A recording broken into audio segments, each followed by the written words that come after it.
एक topic ovary associated Mullerian anomalies, ये AIIMS का क्वेश्चन है आपका।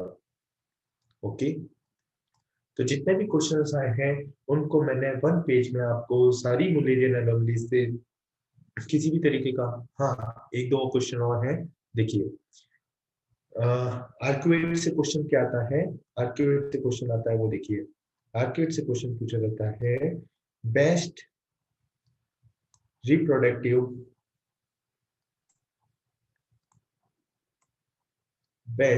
रिप्रोडक्टिव आउटकम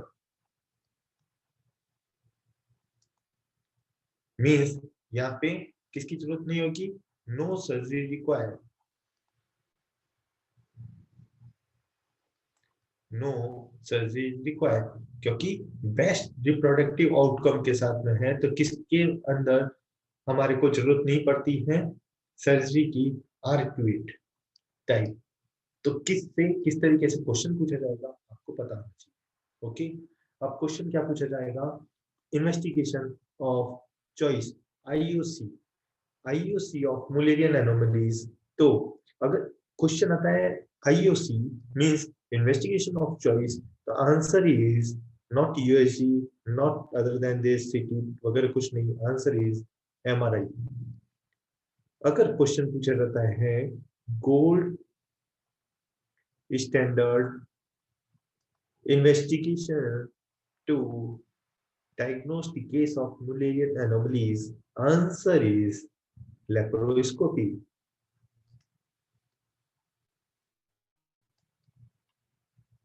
क्वेश्चंस को ध्यान से पढ़ना है कि इन्वेस्टिगेशन ऑफ चॉइस पूछ रहा है या गोल्ड स्टैंडर्ड टेस्ट पूछ रहा है। Investigation of choice is MRI and gold standard test is laparoscopy. Okay, then हम बात करते हैं नेक्स्ट टॉपिक की, और वो है हमारा फाइब्रॉइड।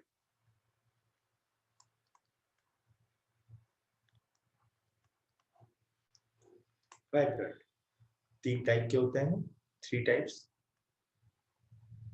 आपको पता है कौन कौन से, सब सीरसल,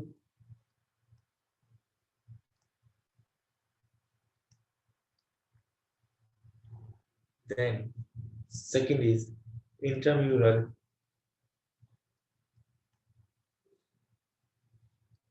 एंड थर्ड वन इज सब mucosal.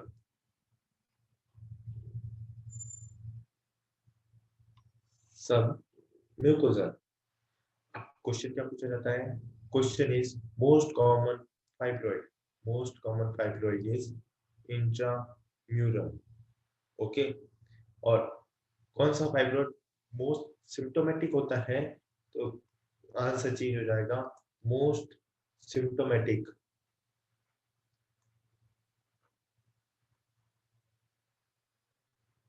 Most symptomatic answer is सब म्यूकोजल।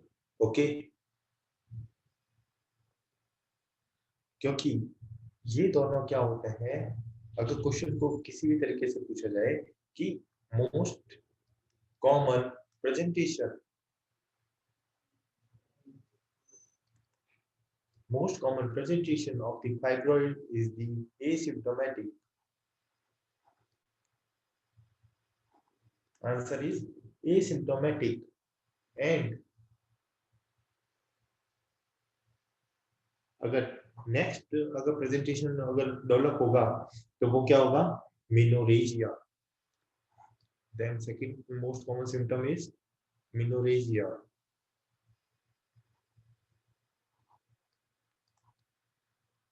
ओके, मेनोरेजिया आपको समझ में आता है कि यहाँ पे क्या रहेगी, cycle is regular but cycle is regular but heavy bleeding, called as menorrhagia. Okay, इसी तरीके से देखिए क्या क्वेश्चन बनेगा हमारा कि most common presentation of the fundal fibroid. Question क्या पूछा गया, most common presentation of fundal fibroid किसी भी तरीके से पूछ लो म्यूकोजल फाइब्रोइड हो या fundal fibroid, answer is menorrhagia, menorrhagia. Okay, then which fibroid most commonly associated with the inversion uterus? The answer is fundal fibroid. Question क्या आया था? Which fibroid most commonly associated with the inversion of the uterus?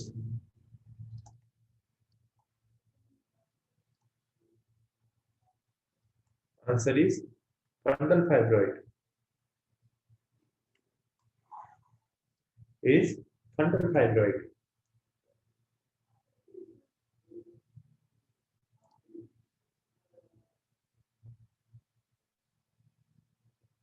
Actual में जो हमने बात की थी submucosal fibroid की, जो कि हिस्टेरोस्कोपिकली डायग्नोस्ड होगा, तो उसके भी टाइप होते हैं, जैसे कि सब mucosal fibroid type, type 0, type 1 and type 3। ये टोटल 3 टाइप के होते हैं। टाइप 0 ये वर्बली समझ लीजिए, क्वेश्चन भी आता है यहाँ से। टाइप 0 मींस कि which lies completely in intracavity. Type 1 means greater than 50% lies in the intracavitary and less than greater than 50% lies in the intramural। ठीक है, ये क्या होंगे? Intramural and greater than 50% in intracavity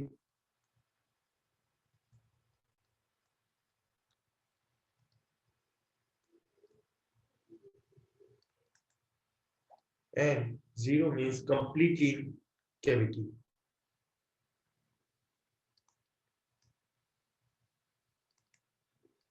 इंट्राकेविटी।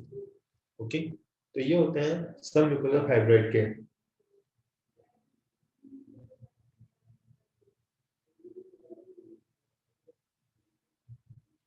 Actual में जो भी fibroid होंगे वो क्या डेवलप करेंगे? प्रेशर सिम्टम डेवलप करेंगे। तो प्रेशर सिम्टम कौन कौन से होते हैं? Pressure symptom of the fibroid. Pressure symptom first anterior wall पे कौन से डेवलप करेंगे सिम्टम? अब सबको पता है, increase the frequency of the urine, frequency of the urination. Posterior wall पे क्या डेवलप करेगा? पोस्टीरियर वॉल पे अगर है फाइब्रोइड तो वो क्या डेवलप करेगा? Retention of the urine. तो हमारे को जिस तरीके से सिम्टम्स आ रहे हैं तो उसके बेसिस पे कह सकते हैं एंटीरियर वॉल पे फाइब्रोइड है या पोस्टीरियर वॉल पे फाइब्रोइड है। ठीक है, क्योंकि ये रिटेंशन क्यों डेवलप करता है? क्योंकि वहां पे पाउच ऑफ डगलस को प्रेशर करेगा, तो वहां पे पाउच ऑफ डगलस को अगर प्रेशर करेगा तो डेफिनेटली क्या डेवलप करेगा? रिटेंशन ही डेवलप करेगा जब पोस्टीरियर वॉल पे फाइब्रोइड है तो। ठीक है, इसके अंदर मोस्ट कॉमन अगर क्वेश्चन आता है मोस्ट कॉमन डीजनरेशन, तो answer is hyaline degeneration, hyaline degeneration. Okay, least common degeneration इसके अंदर कौन सा मिलता है? Least common degeneration, answer is sarcomatous.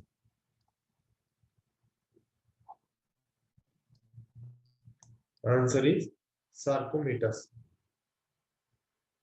वॉर्म स्टोन एक टर्मिनोलॉजी है, वो कहाँ पे काम आती है? देखिए टर्मिनोलॉजी, वॉर्म stone, calcified pedunculated subserosal fibroid को हम क्या बोलते हैं? Warm stone.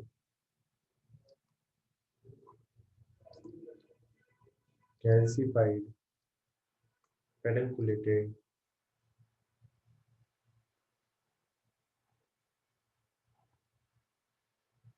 सब सीरोसल फाइब्रॉइड।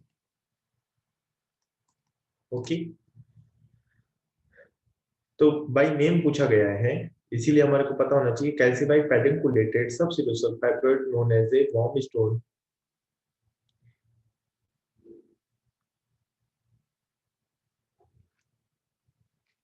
इसी तरीके से एक होता है true broad ligament fibroid and फास्ट ब्रॉड लिगामेंट फाइब्रॉइड।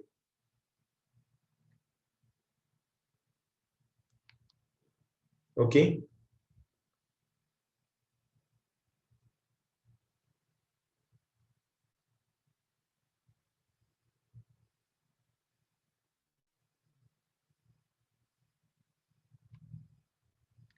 अब क्वेश्चन आता है investigation of choice for the case of the fibroid.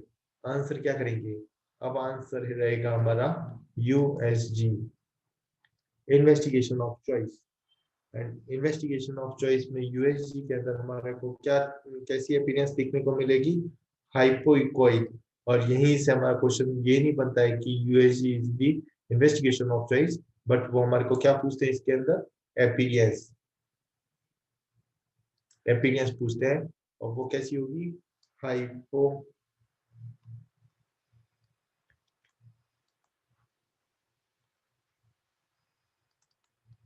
Hypoechoic appearance देखने को मिलती है। और यहीं से हमारा डीएनबी का क्वेश्चन भी बना था। ठीक है,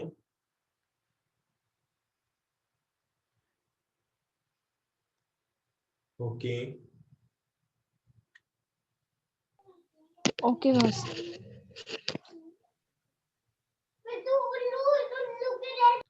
please silent, mute yourself.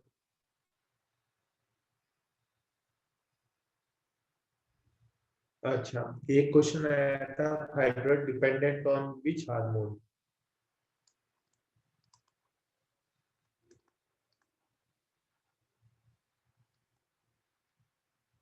Which hormone?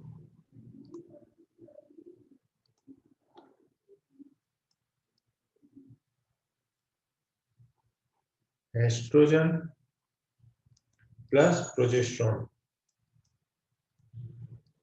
तो एस्ट्रोजन क्यों? क्योंकि ये मेनली proliferation एंड प्रोजेस्टेरोन क्या करेगा? Prevent the apoptosis.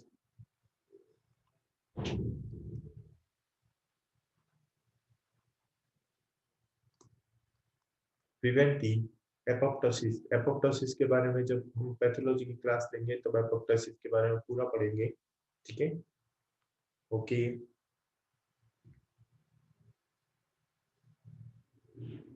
एक न्यू इन्वेस्टिगेशन मेथड है जिसका नाम क्या है?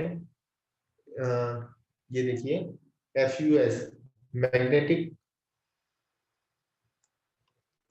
एक वर्ड आता है MRGHIFU, means magnetic resonance guided high focused USG. ये भी एक तरीके की यूएसजी है जो कि नाउअडेज यूज की जाती है for a new non invasive method के रूप में। क्या फुल फॉर्म है? Magnetic resonance high high focused USG, high focused USG. Okay,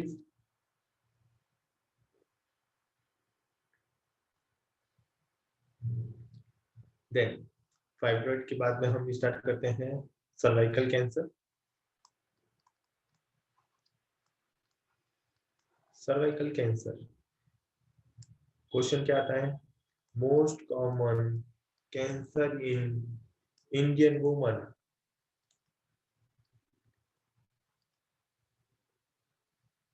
answer is cervical cancer. Question आता है long time interval interval of the inflammation, जिससे क्या होगा? प्री इन्वेजिव और नॉन इन्वेजिव। ओके, तो यहाँ पे हम क्या करेंगे, यूनिवर्सली स्क्रीनिंग करेंगे, तो जिससे कि हमारे को पता चले कि सर्वाइकल कैंसर है या नहीं है, तो स्क्रीनिंग करनी जरूरी है। तो स्क्रीनिंग का क्राइटेरिया पता होना चाहिए, और यही एग्जाम में पूछा जाता है। स्क्रीनिंग तो क्या पता होना चाहिए, ऑनसेट कब करें, begins 21 years of the age, सबसे इंपॉर्टेंट चीज, ठीक है। स्क्रीनिंग के ऑनसेट कब करें, begins at the age of the 21 year of the age, irrespective of the sexual activity, irrespective of the sexual activity। Then method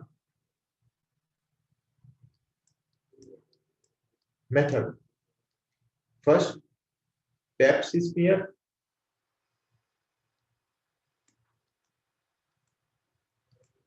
pap smear once in every 3 years, ये क्या लेना चाहिए, once in every 3 years।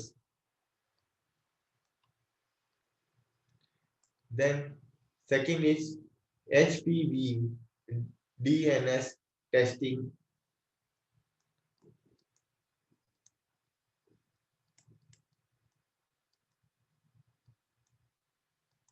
इनके बारे में पूरा जानने की जरूरत नहीं है, केवल अपने को पता होना चाहिए HPV DNS टेस्टिंग, और ये कब होनी चाहिए, greater than 30 year of the age group में होनी चाहिए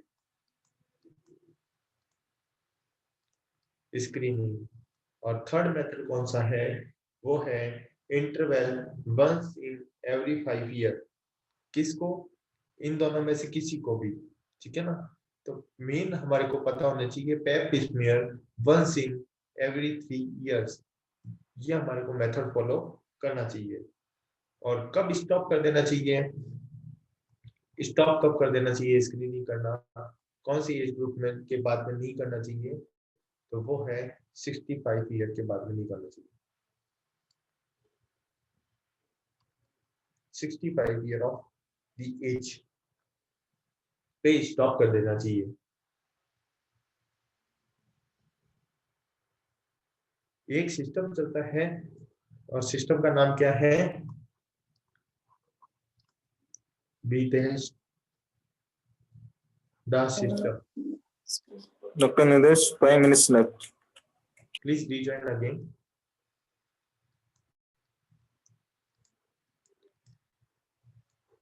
ये सिस्टम में क्या है, इसमें टोटल 7 स्टेप है, ठीक है। नो रिस्क एंड एबनॉर्मल, ठीक है। जैसे कि आपको तो पहले ये पता होना चाहिए Bethesda system use in the cervical cancer, पहला क्वेश्चन तो ये। फिर उसके ऊपर अगर डीपली पूछा जाए तो हमारे को क्या पता होना चाहिए, first report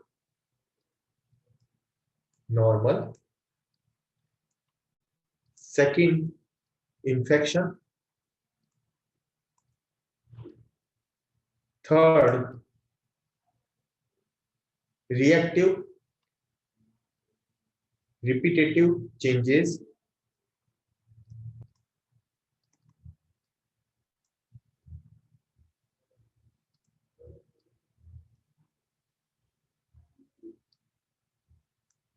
fourth one is ascus.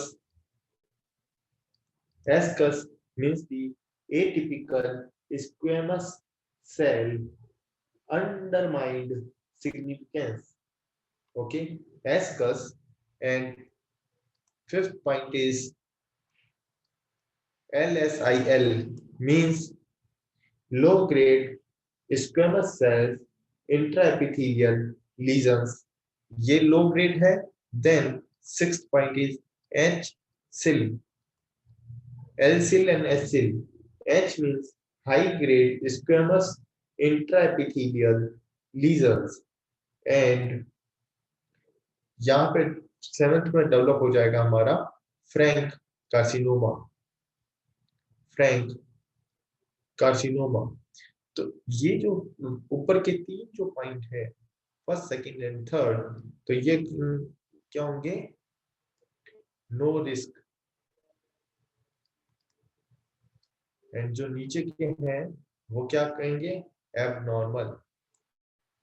ये क्या शो करेंगे, एबनॉर्मल। ओके, इसको हम बोलते हैं Bethesda system used in the cervical cancer. अब बात कर रहे हैं पेप स्मीयर की, जहां से कई बार क्वेश्चंस आते हैं। पेप स्मीयर, ओके। और जैसे कि मैंने बोला था, वंस इन 3 इयर्स, तो हमारे पास में इस ओनली स्क्रीनिंग टूल है जो कि मोस्ट यूजफुल भी है। ओके, तो यहाँ पे पेप स्मीयर में क्या बनता है, फ्रॉम दी, कहां से लेंगे, transformation zone which is located on the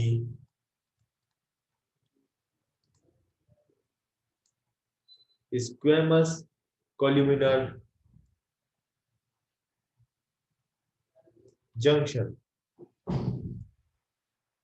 squamous columnar junctions। Region, कौन सा रीजन है, pre invasive,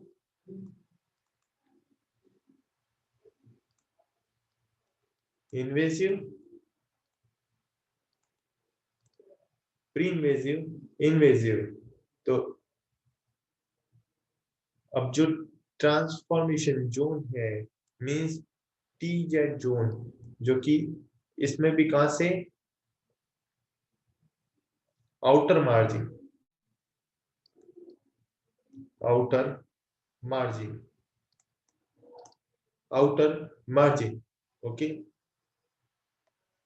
but inner margin में से भी ले सकते हैं। इनर मार्जिन में से कब लेंगे, कंडीशन पता होनी चाहिए। Inner margin with increasing age, increasing age. Okay,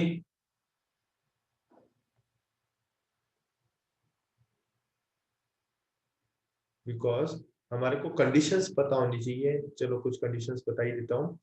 देखिए कि conditions where TZ means transformation zone is moves out, out। कौन कौन सी कंडीशन है, first means the most common is pregnancy, second one is the OCPs, third one is the at puberty.